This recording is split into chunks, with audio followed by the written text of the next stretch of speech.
오늘 강의가 이제 리듬의 시작 11월 리듬입니다. 그러니까 우리가 리듬에 관한 강의를 11번째 이렇게 시리즈로 하고 있습니다. 아마 리듬 강의를 11번이나 할 수 있다. 그거 좀 인정을 해줘야 됩니다.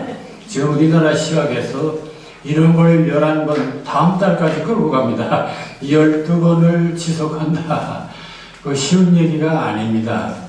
그래서 이제 앞으로 요거 다 정리를 하고 녹화를 한 것을 유튜브로 또 제가 올릴 겁니다.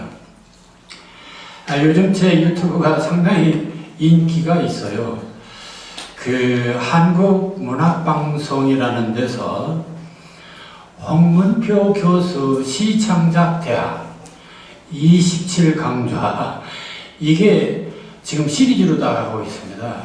그러니까 한 강좌가 보통 60분, 70분, 길면 80분까지 됩니다. 대체로 유튜브는 한 10분 내외 해야 인기가 있는데 1시간 이상이 한다는 것은 거기서 인기를 모으기라는 쉬운 게 아닌데 그런데 이게 아주 상당히 PR이 잘 되어 있습니다. 그래서 지금 특히 미주 교포들이 굉장히 많이 제 강의를 듣고 또 연락을 해오고 있습니다. 그래서 이제 상당히 인기리에 지금 방영이 되고 있고 또 하나는 홍문표 문학특강 이것도 30회 이상 되고 있는데 지금 그게 한 5만 명가량이 이렇게 접속을 해왔습니다. 1시간 또는 30분짜리 5만 명이 접속한다는 것은 쉬운 일이 아닙니다. 그래서 어쨌든 저는 그런 걸 굉장히 보람스럽게 생각하고 또 금년에 이렇게 리듬의 시작을 총정리해서 다시 이렇게 시리즈로 할 수 있다는 것도 저로서는 상당히 보람으로 생각합니다. 금년에 이제 리듬에 대해서 집중적으로 정리를 하고 다음 해는 은유, 메타포에 대한 것을 집중적으로 할 것입니다. 그럼 이제 시의 가장 기본적인 골격이 되는 것이 리듬과 은유입니다. 그래서 이 두 가지를 철저하게 2년에 걸쳐서 정리하는 셈이 됩니다. 오늘의 제목은 리듬 시학 11번째 중에서 리듬과 감동이라는 말입니다. 우리는 감동이라는 말을 수없이 들어왔는데 오늘 다시 한번 이 감동이 뭐냐, 이 감동의 문제를 다시 한번 정리하는 그런 시간을 갖도록 하겠습니다. 감동, 그 글자 그대로 느낄 감자에 움직일 동자입니다. 그러니까 이것은 느낌의 세계, 그러니까 어떤 지식 정보를 받아들이는 이해의 세계가 아니라 느낌의 세계, 어떤 사물을 보고 이것이 어떠하냐 하는 것을 느끼는 느낌의 세계, 그 느낌을 받고 마음이 움직이는 상태가 감동입니다. 그래서 느낌을 통해서, 근데 여기서 중요한 것은요, 그냥 느낌 오면 마음입니다. 그래서 내가 여기 꼭 하나 더 집어넣습니다. 느낌을 통해서 몸과 마음이 움직이는 상태. 그러니까 우리는 느낌 하면은 마음이 움직이는 상태까지만 생각하고 있어요. 근데 진정 감동이란 마음만 움직이는 것이 아니라 몸도 움직인다. 이게 대단히 중요한 얘기입니다. 그러니까 이 부분을 모두 무시하고 그냥 마음만 움직인다. 이런 생각을 하고 있습니다. 몸이 함께 움직인다. 이거 대단한 겁니다. 그러니까 어떤 감동이라는 것이 마음으로만 좋다, 설레인다, 이게 온 몸이 진동한다. 요즘 소름 끼친다 이런 말이 쓰는데, 네, 소름 끼치는 것은 마음으로 움직이는 것이 아닙니다. 온몸이 움직이는 거죠. 근데 또 하나 중요한 게 있습니다. 그것은 영어로, 감동이라는 말을 영어로 표현할 때는 어떻게 하느냐면은, 여기 보세요. be impressed라는 말을 썼습니다. 여기 impress, press란 누른다는 뜻이고, im은 안으로 누른다, 이런 얘기입니다.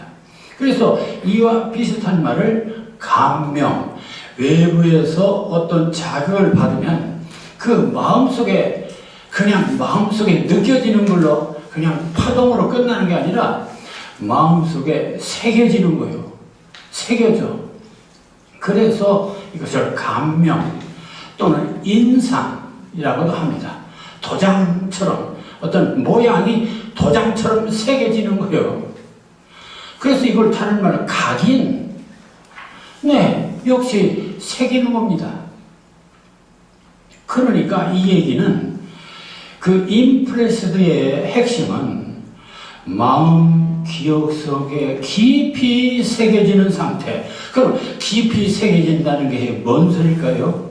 그것은 바로, 새겨진다는 것은 그 마음속에 어떤 그림으로, 네, 그림으로 착색이 된다는 얘기죠. 그러니까 이미지로, 민주주의 하면 이미지로 가슴속에 남지를 않습니다.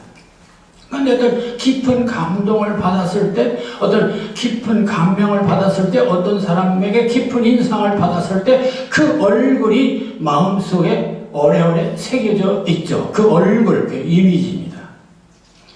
그러니까 적어도 이 be impressed라고 하는 것은 막 그런 경지.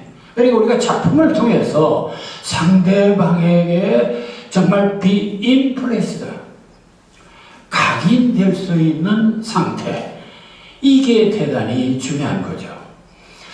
자, 그 다음에 또 하나 중요한 게 있습니다. 이 감동이라는 말을 영어로 be moved라는 말, move라는 것은 움직이다, 이동한다는 뜻입니다. 그럼 마음이 움직인다? 마음이 움직인다고 하는 것은 행동으로 옮긴다는 뜻입니다. 행동으로 옮기는 것. 자, 그것을 종교적으로 말하면 거듭나는 거예요. 그러니까 교회에서 은혜를 받고 은혜를 받았으면 사람이 달라져요. 그 변화. 네, 거듭남입니다. 그러니까 이 무브드에게는 사람이 달라져요. 죄아벌이라는 소설을 읽었더니 사람이 달라졌어요. 달라지는 것입니다. 무브드. 자, 그래서 정말 이 문학에서의 감동의 참뜻은 단순히 그냥 느낌이라든지 마음이 움직인다라든지 그런 개념 정도가 아니고, 진정 문학에서의 감동은 be impressed 그리고 be moved, 여기에 있다. 그래서 그 문학의 기능에는 두 가지가 있다고 옛날부터 얘기를 하고 있습니다. 하나는 교시적 기능, 하나는 쾌락적 기능, 감동적 기능이죠. 교시란 말은 가르칠 교자입니다. 그러니까 교훈적인, 문학 작품 속에 뭔가, 네, 우리들이 배울 만한 게 있습니다. 그 교훈적인 것도 있습니다. 그러나 또 하나는 감동적인 것도 있습니다. 그런데 이 감동적인 것을 꿰테는 위대한 작품들은 우리를 가르치지 않고 우리를 변화시킬 뿐이다. 네, 무브드에 있습니다. 무브, 변화시키. 또 득형시란 말도 지식의 문학과 그리고 힘의 문학이 있는데, 이 지식의 문학은 그냥 to teach, 가르치는 거예요. 그런데 힘의 문학, 진짜 감동이 있는 문학은 to move, 움직이는 겁니다. 변화를 주는 것입니다. 자, 그래서 이 문학의 교시적 기능은 단순한 도덕적, 종교적 교훈이나 또는 정치적 이데올로기만을 강조하는 것이 아니라 인생이 무엇인지를 가르쳐주는 것이 교시적이고, 문학의 감동적 기능은 단순히 미적한 흥미라든가 관능적 쾌락, 대중적 오락이 아니라 미적 정서를 통해서 인간을 고양시키는, 격상시키는 지적인 정신적인 즐거움을 말한다. 그래서 이와 비슷한 말로 또 사용하는 것이 이 문학에서 정서적 감동이라는 말을 씁니다. 이 정서, 이 정서나 감성이나 감정이나 감동이나 다 비슷비슷한 말입니다. 근데 이 정서 하면은 이성과 감성, 인간의 사고의 두 기능, 그 좌뇌와 우뇌 얘기를 했습니다. 정서란 인간이 사물에 부딪혀서 일어나는 온갖 감정, 그 감정이나 같은 거죠. 이걸 정서라고 해요. 심리학적으로 보면은 자극이 되는 대상의 지각, 자극에 따라 현저한 신체적 변화의 강한 감정이 신체적 변화까지 일어난다는 거죠. 그러니까 기분 좋은 소설을 읽으면, 기분 좋은 시를 읽으면 소화가 잘 돼요. 병도 고칠 수 있어요. 그러니까 몸까지 힐링이 된다는 얘기입니다. 자, 그래서 그것이 일정한 상태로 계속되다가 끝나거나 다른 정신 상태로 옮아가는 의식 과정인데, 그래서 릴처지는 정서란 뭐냐? 일종의 유기적 혹은 정신적, 전신적, 정신이 아니라 전신, 온몸으로 느끼는 것입니다. 제임스 같은 사람도 자극이 되는 사실을 지각한 뒤를 따라 신체적 변화들이 일어나는데 그 변화의 의식이 곧 정서다. 막 밤에 자다가 새양쥐들이 막 보러 가면 그 굉장히 깜짝 놀라죠. 놀란 다음에 모골이 송연합니다. 머리가 쭉 뻗어요. 머리가 쭉 뻗는 것은 신체적인 반응입니다. 그러니까 이 정서적 반응이 단지 기분 좋다 그런 개념 정도가 아니라 온몸을 움직일 수 있다. 자, 여기 예를 하나 들었습니다. 정서와 관련해서 손금에 맑은 강물이 흐르고 강물 속에는 사랑처럼 슬픈 얼굴, 아름다운 순이 얼굴이 어린다. 소녀는 황홀히 눈을 감아본다. 그래도 맑은 강물은 흘러 사랑처럼 슬픈 얼굴. 이게 농주의 시인데요. 소년에 대한 얼마나 그 소년을 사랑했던지 손금에 맑은 강물이 흐르고 그 강물 같은 손금에는 사랑처럼 슬픈 얼굴이 어린거린다는 것입니다. 아름다운 순이의 얼굴이 어린거린다. 소녀는 황홀히 눈을 감아본다. 그래도 그 강물은 흘러 사랑처럼 슬픈 얼굴, 손금을 보니까 순이의 슬픈 얼굴이 계속 어른거리는 거예요. 그러니까 그 소년에 대한 그 아기자기한 그 사랑, 이런 것들을 잘 드러내고 있습니다. 그러니까 이런 시를 보면은 마음이 움직이죠. 참 아기자기하고 참 그 순수하다 이런 걸 느낄 수 있게 합니다. 자, 그래서 인용한 시를 보면 이성적 사고를 인식할 수 있는 지식의 소설이 아니라 시인의 독특한 정서, 사랑이라는 감정을 순이라는 소녀의 얼굴을 그리면서 애절하게 느끼는 어느 소년의 이야기로 되어 있다. 그런데 여기서 왜 슬픈 소녀의 모습이 우리들 속에 오래 기억에 남을까? 그것은 바로 그 시가 갖는 특징에 있습니다. 보세요. 손금에 맑은 강물이 흐르고 강물 속에는 사랑처럼 슬픈 얼굴 한 번만 한 게 아니라 아름다운 수희의 얼굴, 두 번째 얼굴. 소녀는 눈을 감은 그래도 맑은 강물은 흘러 사랑처럼 슬픈 얼굴. 지금 얼굴이 3번이나 반복하고 있습니다. 다시 말하면은 이 시가 우리의 마음을 움직이는 것은 이렇게 반복적인 리듬이 강화되고 있기 때문이라는 것입니다. 이거 한 번만 했으면 우리는 그렇게 여기서 연민을 느끼지 않습니다. 그런데 이게 3번이나 반복됐어요. 그러니까 리듬과 감동은 리듬을 통해서 더 에스컬레이트, 더 확대되고 증폭된다. 자, 또 하나 우리가 그 시를 쓰면서, 작품을 쓰면서 꼭 잊지 말아야 할 것은, 작품을 쓰는, 다시 말해 시를 쓰나 소설을 쓰나 수필을 쓰나 또는 또는 논문을 쓰나 뭘 쓰나 간에 가장 중요한 것은 나와 너 사이의 커뮤니케이션, 대화입니다. 그러면 이 대화가 어떻게 해야 보다 효율적인 대화가 될까? 그래서 이 커뮤니케이션 학자들이 대화에는 여기 몇 단계가 있다. 첫째, 전달 단계. 단순히 개념만 전달하는 것입니다. 그러니까 우리가요, 참 이런 거 조심할 것은 이런 겁니다. 이제 예를 들어서 특히 제가 강의도 많이 하고 또 뭐 설교도 들어합니다. 그러면 제가 설교하기 위해서 가장 지적한 말이 있습니다.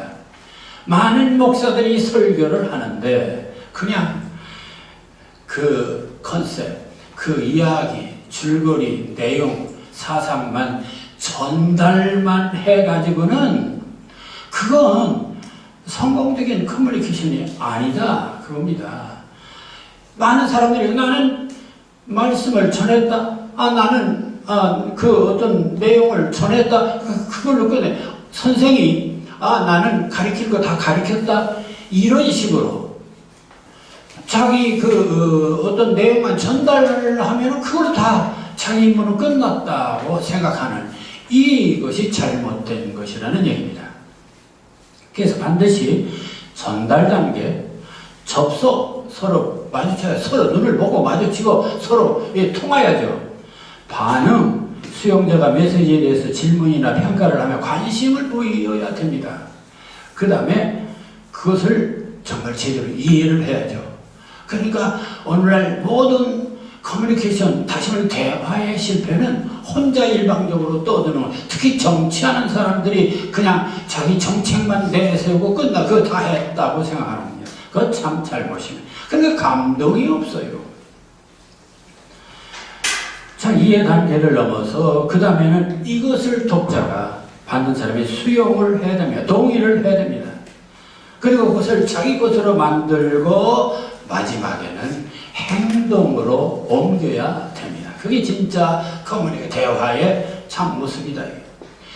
특히 그 문학은 더욱 그렇죠. 문학은 마지막으로는 그게 행동 단계까지 이르러야 된다, 그런 얘기입니다. 그러니까 많은 커뮤니케이션 작품의 실패는 일방적으로 자기가 떠들고 뭐 한 것을 대단한 걸로 생각하는 이런 착각에 있습니다. 과연 이걸 독자가 읽고 얼마나 감동하고 행동할까? 여기까지 생각할 수 있어야 된다는 것입니다. 믿음은 마음을 움직이는 힘이 있다. 문학의 생명은 감동이다. 다시 정리합니다.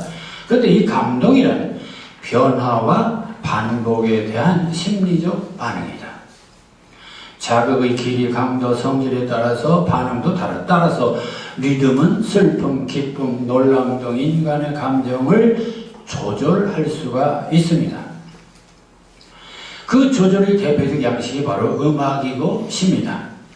음악은 소리의 리듬으로 감정을 조절하는, 이게 3박자를 할까 4박자를 할까 높낮이를 어떻게 할까, 이런 것들을 통해서 청중에 듣는 사람 또 노래하는 사람들의 마음을 움직여야죠. 시도 다양한 리듬을 통해서 감정을 조절한다. 그러나 감정의 조절은 소리뿐만 아니라 색깔도 있고 냄새도 있고 또 일정한 동작, 또 의미 있는 언어의 반복도 가능합니다.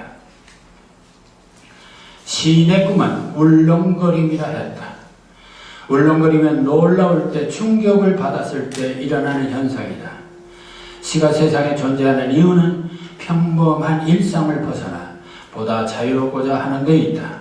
그런데 일상을 벗어나려면 변화를 위한 충격이 있어야 한다.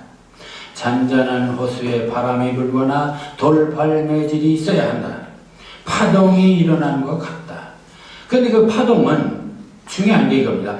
파동은 돌팔매질이라든지 뭐든지 한 번 두드려서 파동은 이게 지속적이어야 효과가 있습니다. 여러분들 전기기관 안에 엔진의 특징이 피스톤이 있습니다. 근데 이 피스톤이 한 번 올라갔다 내려가면은 에너지가 발생하지 않습니다. 얼마나 빨리 세게 반복하느냐에 따라서 파워가 올라가죠. 감동의 파워가 올라오니까. 그러니까 얼마나 세게는, 그러니까 피스톤을 계속 반복시키는 거예요. 리듬입니다. 리듬의 속도를 얼마나 빨리 하느냐에 따라서 기계들도 파워를 높입니다. 그러니까 문학에서도 얼마나 리듬을 더 강화하느냐에 따라서 감동의 효과가 달라지겠죠. 그런 얘기입니다. 시에 있어서 리듬이란 바로 잔잔한 호수의 돌팔매질이고 그 돌팔매질의 강도와 지속성에 따라 물결도 다르게 반응한다.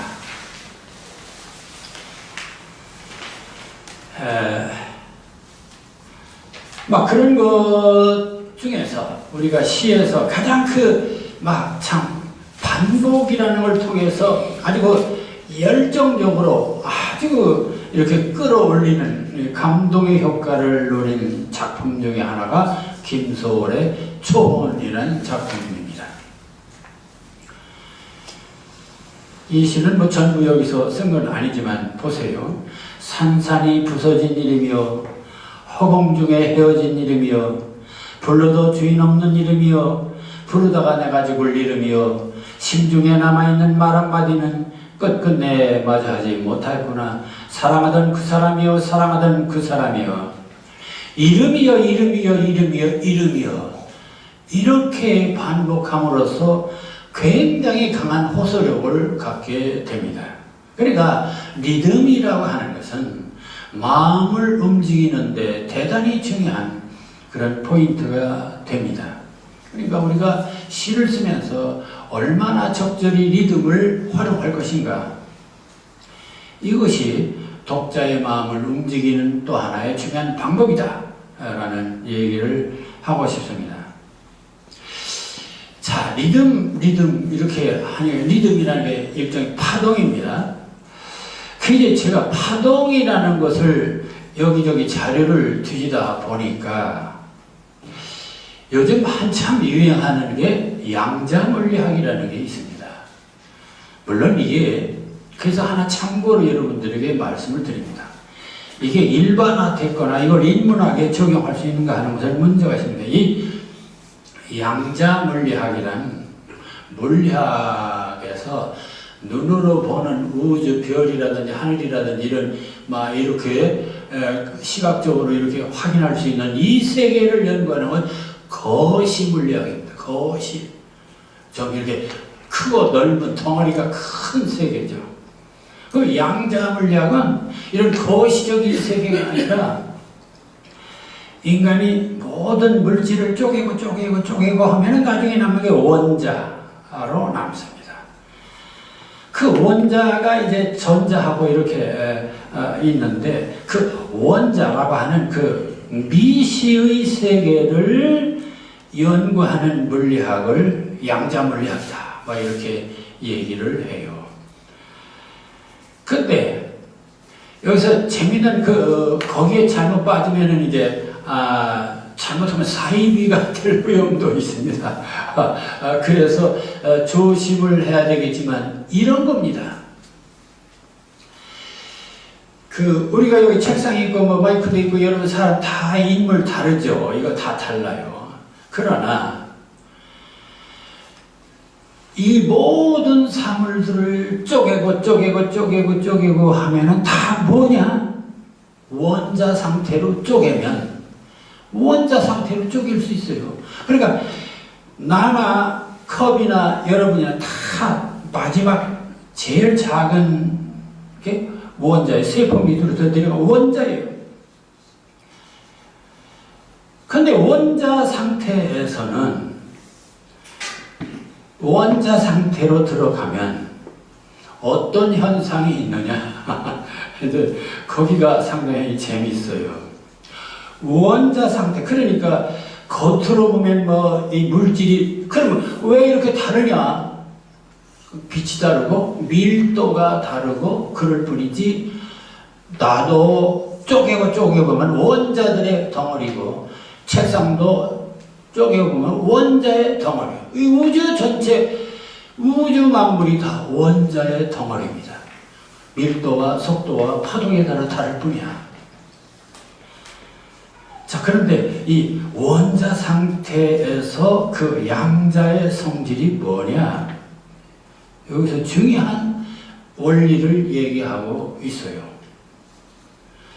우리가 이 물질을 보면, 이거 딱딱하니까, 우리들이 이제 그렇지 않습니까? 물질이다, 아니다를 구분하는 것은 입자냐, 아니냐로 구분합니다. 그래, 알갱이로 되어 있느냐, 아니면 그냥 파동, 움직임으로 되어 있느냐, 파동으로 되어 있느냐, 그걸로 구분이 돼요.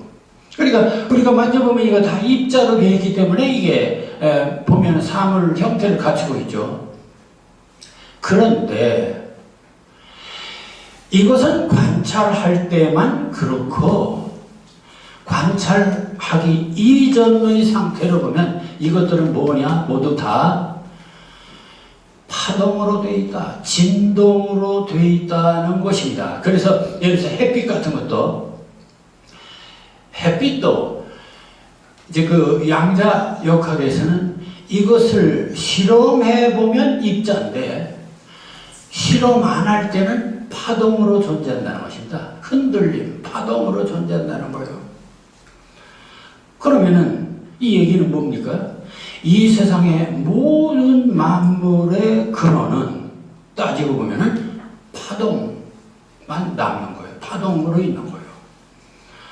파동이라는 말은 진동입니다. 그러니까 이 얘기, 그래서 나는 이걸 시학으로 연결해 올 수가 없을까 해서 내가 한번 지금 이걸 오늘 시범적으로 얘기를 합니다. 그러니까 시학과 양자물리학 뭐 이렇게 얘기할 수가 있어요. 그러니까 모든 우주 만물의 미시적인 세계는 우리가 관찰하면 입자지만 관찰을 않을 때는 모두 파동으로 존재한다. 리듬으로 존재한다. 리듬. 그러니까 리듬이라는 것이 얼마나 우리들에게 있어서 중요한, 그러니까 그 리듬을 에너지 또는 기 이렇게 또 말하죠. 그러니까 이 우주 만물은 다 그 에너지로 존재하고 기로 존재하는 것이고 가능성으로 존재하는 것이죠. 그것을 우리가 이제 의식하고 구체적으로 만지고 실험하면 입자로 나타나는 거예요. 그런 이중성을 갖고 있어요. 막 거기까지만 얘기하고 너무 많이 들어갔다가는 그러면 또 매일 양자역학만 하다가 도사가 될 위험이 있기 때문에 여기까지만 하겠습니다. 그러니까 여기서 다른 것은 제치고 모든 물질의 근원은 에너지, 파동이다. 이런 점에서 우리는 단순히 시에서 리듬, 파동이라는 말을 그냥 시의 한 형식으로만 치부할 일이 아니다. 여기까지 말씀을 드리겠습니다. 그래서 오늘 리듬에서 정말 중요한 여러 가지 역할이 있지만 그 중에 하나는 감동이다. 그리고 이 감동은 단지 마음만 움직이는 게 아니라 몸을 움직일 수 있고, 그것은 우리 가슴 속에 무엇인가 확 인상으로 남는 것이고 사람이 변화되는 것이고 그런 막강한 힘을 가진 것이 리듬이고 감동이다. 그래서 우리가 문학 작품을 또는 시를 쓰면서 그러한 그 감동의 기능을 갖고 있는 작품을 쓴다. 대단한 거죠. 아까도 말씀드렸지만 정서라는 것은 얼마든지 조작할 수 있다. 그러니까 우리는 사람의 마음을 들었다 놨다 얼마든지 요리할 수 있는 게 바로 또 예술가고 시인입니다. 그것은 바로 이 감동을 통해서 그게 가능하다. 자, 리듬과 감동, 오늘 거기까지만 말씀드리겠습니다.